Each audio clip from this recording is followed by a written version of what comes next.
জয় তারা। আজ চলে এসেছি কঙ্কালীতলা, যেটা বীরভূম জেলায় বোলপুর লাভপুর রোডের পাশে। এই শক্তিপীঠ পশ্চিমবঙ্গের এক বিখ্যাত শক্তিপীঠ রূপে আমরা এটাকে জানি। এটি মায়ের পুকুর এবং পাশে মায়ের মন্দির।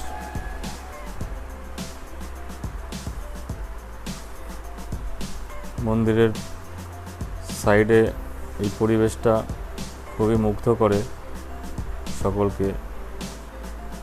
এখানে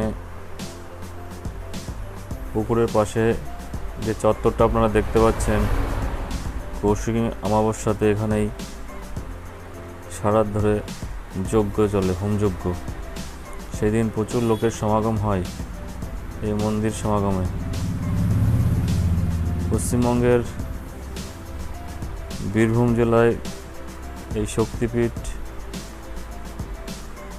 যেটি শান্তিনিকেতনে যারা বেড়াতে যান অবশ্যই একবার না একবার পুজো দিতে এই শক্তিপীঠে আসেন। স্থানীয়দের কাছে এই শক্তিপীঠ খুবই প্রসিদ্ধ। কথিত আছে শিব যখন দেবী পার্বতীকে নিয়ে, এটি 28 নম্বর সতীপীঠ।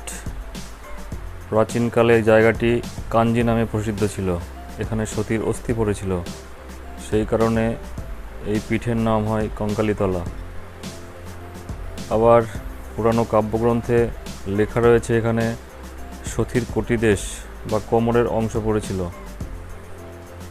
তবে এই শক্তিপীঠ নিয়ে শাস্ত্র এবং মানুষের মধ্যে অনেক বিভেদ রয়েছে। এই শক্তিপীঠে দেবী গর্ভাদেবী নামে প্রসিদ্ধ ও ভৈরব রুডু নামে পূজিত হয়। দেবী মন্দির সংলগ্ন একটি পুকুর রয়েছে, যা নাকি এটির সঙ্গে বহু মাহাত্ম্য লুকিয়ে রয়েছে। কুণ্ডের মধ্যে কয়েকটি প্রস্তরখণ্ড আছে, যেগুলি সাধকেরা দেবীর দেহের অংশ হিসাবে এখানে চিহ্নিত করেছেন। এই প্রস্তরখণ্ডগুলি 20 বছর অন্তর কুণ্ড থেকে তোলা হয় এবং পরে পুজোর পরে এগুলি আবার কুণ্ড বা জলের মধ্যে ডুবিয়ে দেওয়া হয়। কথিত আছে কঙ্কালীতলা কুণ্ডের বা পুকুরের সঙ্গে কাশীর মানিক রণিকা ঘাটের সরাসরি সংযোগ আছে।